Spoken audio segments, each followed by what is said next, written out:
Good morning and welcome back to Mobility Matters. I'm your host, Javier Betancourt, Executive Director of the Citizens Independent Transportation Trust, or CITT. We are the quasi-independent agency of Miami-Dade County charged with overseeing your half-penny sales tax for transportation. So that half penny goes to a number of initiatives, projects, and programs. 20% of it goes to our municipal partners, distributed on a population basis. And many of our cities and the county are using our half penny funds for what we call micro transit. So this is transit that is connecting the larger transit system to that system and to places of employment, to schools, wherever people need to go. So with me today is someone in that space. We have Mike Vaccarino. Mike, welcome to the program. Thanks. So glad to be here. And Mike is the Chief Revenue Officer of a company called VIA. And tell us about VIA first and foremost, and a little bit about your role there. Yeah, absolutely. So VIA is a public transit technology company. We help municipalities, transit agencies, and transit operators around the globe provide equitable, accessible, and efficient transit services, public transit services, powered by technology. And today we're working across 600 different partnerships, we call them, across the world, where we're partnered with a municipality or a public transit agency to deliver transit services within a community. And it goes beyond just kind of micro transit, which we'll talk about in a little more detail. You also provide kind of, I don't know if you call it software or kind of back-end services, things kind of under the hood, right? Exactly. So what are those types? Yeah, so what we've built is a vertically integrated software platform. And what that really means is that we have software that allows planning departments to plan bus networks, to plan streetscapes, to think about the lived environment, the urban environment, and plan efficient mobility environments. We have operational software, which allows us to deliver microtransit services, paratransit services, fixed route services as well. And then we have a really robust data analytics AI platform that helps transit agencies and public transit providers make intelligent decisions about their networks. So as an example, I believe the county used some of those services recently and coming up with a better bus network, right? Yeah, exactly. So we partner with the county on two different projects. Happy to talk about both of them. Yeah. The first one is on the planning side of things, where Miami-Dade Transit uses our Remix planning software. That software was used, exclusively to build the Better Bus Network plan and roll it out. And then the other project we work together with the county on is the Metro Connect project, which is an on-demand microtransit, public transit, shared ride, pooled service. So great transition. So Tell us more about Metro Connect. Let's go back for a second. Sure. What is on-demand microtransit for those who may not know that, although I think most people do? Yeah. And then let's talk about Metro Connect specifically. Yeah. So maybe if we take a little bit a step back, when you're planning a fixed route network, oftentimes you have to make a trade-off between coverage of that network, how many people can access that network, and frequency of that network, how often the bus comes. For a long time throughout history, that trade-off was pretty black and white. You just had to make a call. Enter microtransit. About 10 years ago, we pioneered the concept. And microtransit allows you to provide frequent coverage in areas where the bus would be underutilized or it wouldn't be efficient. And so what it ultimately means for the rider is that to use microtransit, you can either book a ride through a mobile application, or you can call in for folks who don't have smartphones. You can request a ride. And what the technology is doing is dispatching a vehicle to you, but very importantly, is looking for other riders heading in the same direction as you, pairing you with that vehicle. And lastly, it's a corner-to-corner service. So, paratransit, for folks who are eligible for paratransit, that's a door-to-door service. You're picked up right at your door, you're dropped off somewhere where you want to go, your appointment, medical facilities, etc.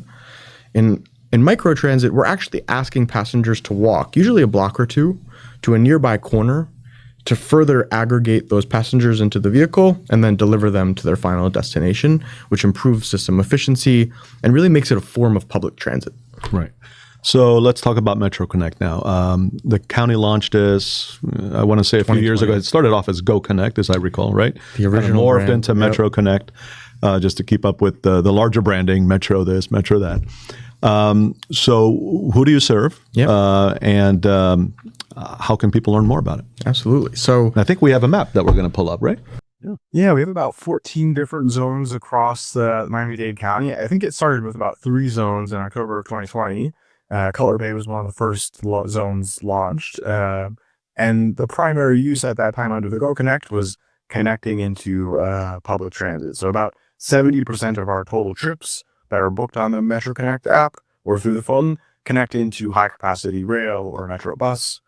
And the program was so successful that when the Better Bus Network was being designed and certain routes were being eliminated from the network for being underproductive, the transit agency staff instead replaced it with Metro Connect and created what was 3 zones to now about 14 zones across the county. Right, and I think the map hopefully is being popped up on here we go. And as people are looking at this, they may wonder, well, why certain areas and not others? And I think you touched on some of that. Is number one, you're not here to replace something else. You're here to complement the larger system. Right. So if an area is being well served by transit or perhaps by a municipal, similar service in a municipality, will contract with other vendors, you're not looking to replicate that, right? So these were areas that were deemed as, I don't know if we call them transit deserts, but certainly where a need existed. That's right.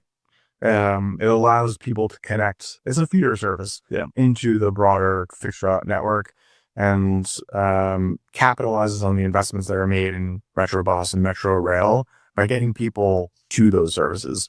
Alternatively, it would be maybe a mile walk to get to Metro Rail, and that might prevent that person from taking transit altogether. So it's a way to reduce congestion and get people into transit. And how's it been working? It's called how many riders would you say you have on a monthly or annual basis? So right now, the Metro Connect service area covers about 1 million Miami-Dade residents.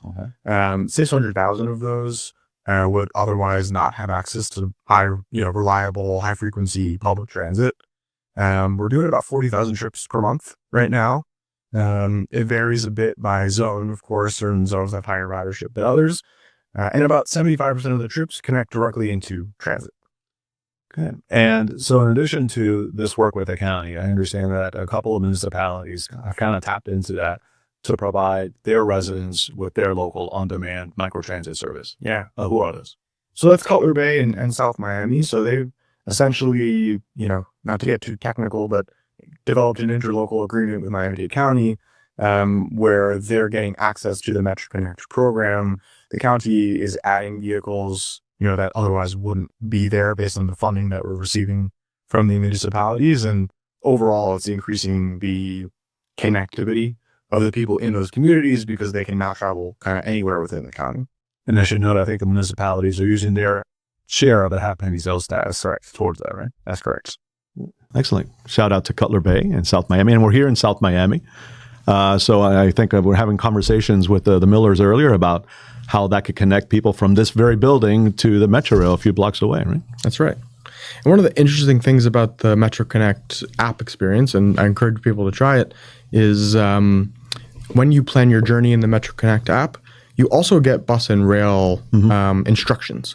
So if you go to book a ride and let's say there's not a vehicle available because it's at 8 o'clock at night and we don't run service, through the app, you'll actually get a journey plan to bus or rail, help you find walking directions, help you access those services. So we've actually found that people who want to use on demand but haven't used the bus in the past all of a sudden are exposed to public transit more broadly and can utilize those services because they're more familiar with it now. So we talked about technology. Yeah. Right. You really are a technology company at the end of the day, right? Technology keeps evolving. Yeah. And I know we've been talking a long time about autonomous vehicles, for instance. So what do you see happening in that space? Are you going to go autonomous at some point? Are we there yet? Is it a few years out? What's your best guess? There's been a lot of podcasts where this very question has been answered. Yeah. I think it's a fascinating topic. And I think in the last year or so, we've seen companies like Tesla and Google really take a big step forward in this direction. And we're excited about that. I think that the Via as a company has done about a dozen on-demand public transit autonomous services across the country. Arizona has been a very popular state for these types of services. We've done something in Australia, actually, with autonomous vehicles, booked on demand. And even here in Miami, for a while, we ran a fleet of up to 10 autonomous vehicles in partnership with May Mobility. Some fully autonomous, or was there was a safety attendant in the vehicle? And I think a big part of the program was mapping Miami's cities for future use, later on. So it was a bit of a pilot program, and I think there's a real role for autonomy in public transit, so long as fixed route continues to be the backbone. Right. I think the future we want to avoid is robo-taxis everywhere. I'm not sure that really reduces congestion and solves some of our... Just replacing one car with another. Exactly. I heard one executive say we carry a lot of empty air. But we're excited about that future, and I think it'll continue to develop in the next 3 or 4 years. 3 or 4. Wow. Any other kind of technological initiatives or innovations that are on the near horizon that you're looking into? So I think... look, everyone's conversation is about AI right now, and the question that we often get asked is, what is the role of AI in public transit? And there's probably 12 different ways to answer that question. The two things that we'll pretend I was smart enough to ask that. So go ahead. Yeah. What is the role of AI in transit? Excellent question. I think we see AI as facilitating two primary functions. One is the rider experience. So you can imagine a world where a rider is trying to navigate a system that is unfamiliar to them. They fly into a new city. They're trying to navigate a system. Right now, you have to kind of know what app to download. You kind of have to know what the signs say. It's a little bit challenging. With AI, you could call someone and have a conversation, call an AI and have a conversation. Here's where I want to go. How do I get there? It's a little bit more of a interactive experience. You can imagine for a paratransit customer right now, call centers close at 8 o'clock. If you forgot to cancel your ride, you got to call at 6 a.m. Otherwise you get penalized. So why don't you call at midnight because you're awake at midnight? And so the conversational aspect of the rider experience, I think, will be a meaningful change. The other thing that is more interesting to me as a planning geek is that we have billions and billions of data points on how people use public transit. And what's really interesting is that when you show people multiple modes, so here's a bike, here's a transit, here's a walking option, what do people pick and why? And is it raining or is it sunny? And those individual choices, when you use a neural network, when you use AI to extrapolate how people make decisions, allow you to design really, really interesting transit options that are based on people's actual behavior versus, potentially old census data, which is kind of how we do it today. So really exciting about planning transit networks using AI, using predictive analytics, and really excited about the customer experience benefits. Yeah, it's really exciting time to be in this space, right? I think back to when the car was invented. Yeah. There's just so many new technologies kind of rolling out on a regular basis, and it takes society sometimes, a little bit to adapt to that. And I think that's where we're at now. So I don't know how well we're adapting to it, but we really don't have a choice. I think we'll learn a lot, and it'll allow government to put out really innovative solutions very fast. Yeah. And I think that's a good thing. And be more efficient, right? That's kind of the term du jour these days, efficiency. How do we squeeze out the most return on our public investment? I think that's totally right. And how do we make sure that the services that we're providing to residents who really need it, folks, about half of our Metro Connect riders, as an example, have an annual household income of less than $50,000. So this has become a real essential lifeline. Of course, there's technology. Of course, it's a modern experience. Of course, the rider experience is truly excellent. But the people who are using it are the folks who wouldn't otherwise have a way to access the public transit network other than walking a mile or two in the Miami weather, which we all know is a challenge. Yeah, so I don't know if people know you're out of New York, and you picked just the loveliest month to come visit us here in Miami. Between the heat, humidity, and the monsoons. I couldn't possibly pass up the invite from. It's all right. We have good air conditioning here exactly. at least. So tell us about yourself, Mike. You born and raised in New York? Born and raised in New York. Lot of friends here in Miami, so I spent Like every New Yorker, Exactly, there's a strong exactly. connection there. some family as well. Yeah. Born and raised in New York. Went to University of Michigan, and then spent some time in the Midwest. But I've been in the New York City startup ecosystem for about 15 years.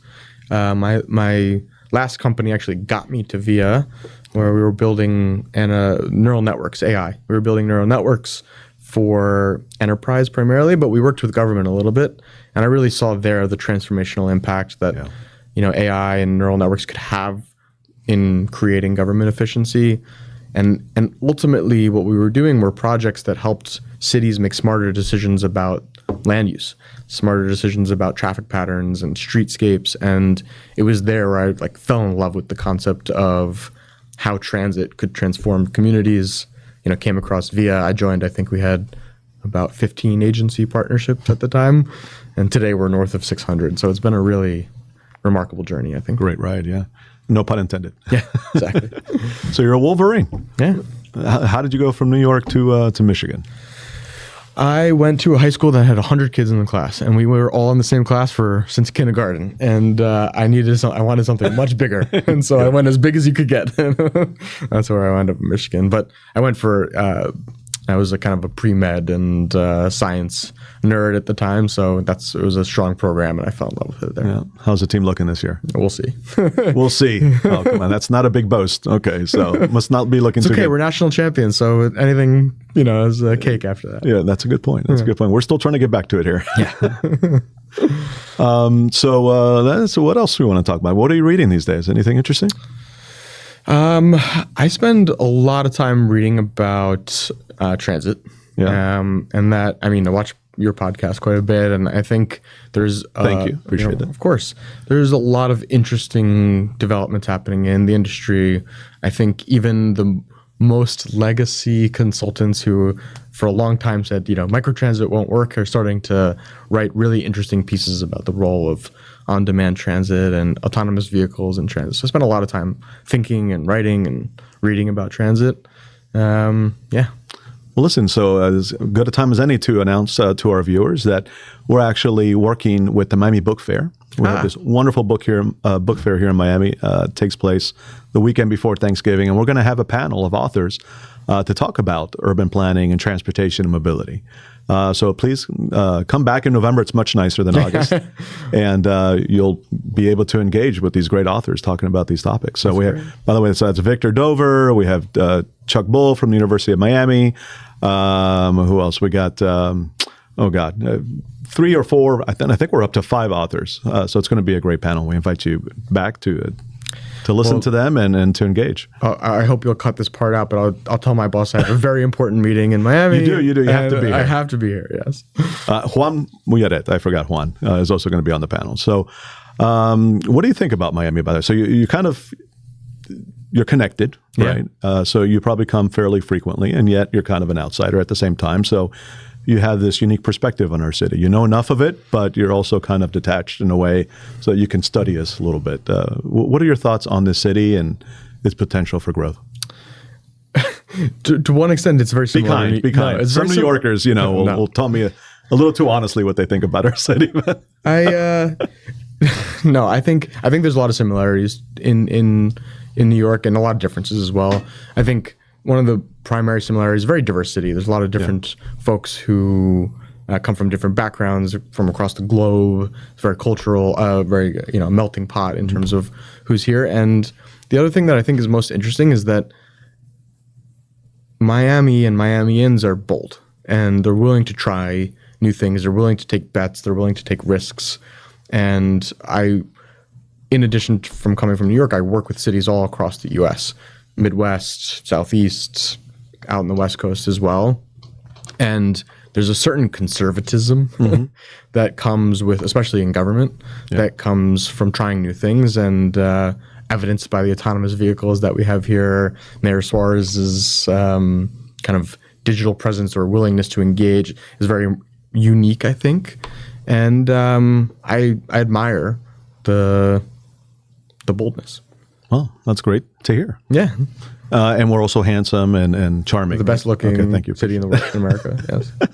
Where in New York do you live? Brooklyn. Brooklyn. Yeah. Talk about a transformation, right? Yes, seriously.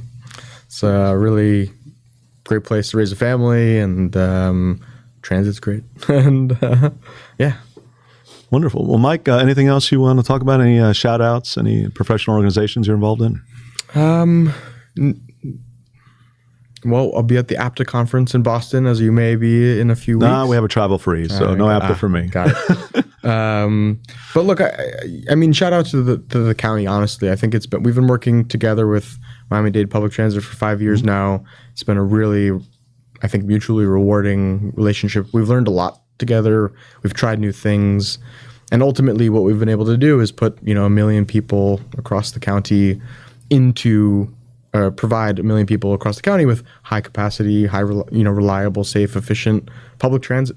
And we're really excited about the continued growth of the program, and also the continued investment in transit. The new BRTs and all of that is it's a quite exciting time here. We should note, you mentioned BRT. We have the South Corridor Bus Rapid Transit is going to launch later this year. Yeah. And certainly, according to the map, many of the communities you serve, including Cutler Bay, will be connecting to that. Are there active conversations between you or your clients and the county on making those connections? Absolutely. I mean, Cutler Bay specifically, on average, about 75% of riders connect to transit across all 14 zones. Yeah. Cutler Bay is well above that. You see the travel patterns, especially in Cutler Bay, already without the BRT, 80-90% of people are connecting to Transitway. Transitway, exactly. Yeah. And as a result, this will just further that connection point and I think encourage use of that BRT in a real way. Excellent.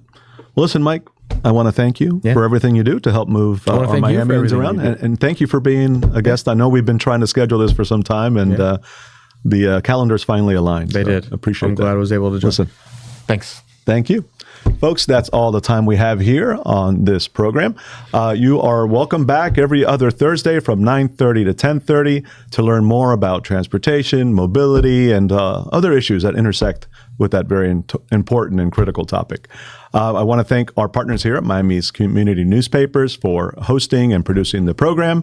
And that's it. We'll see you next time. Thank you.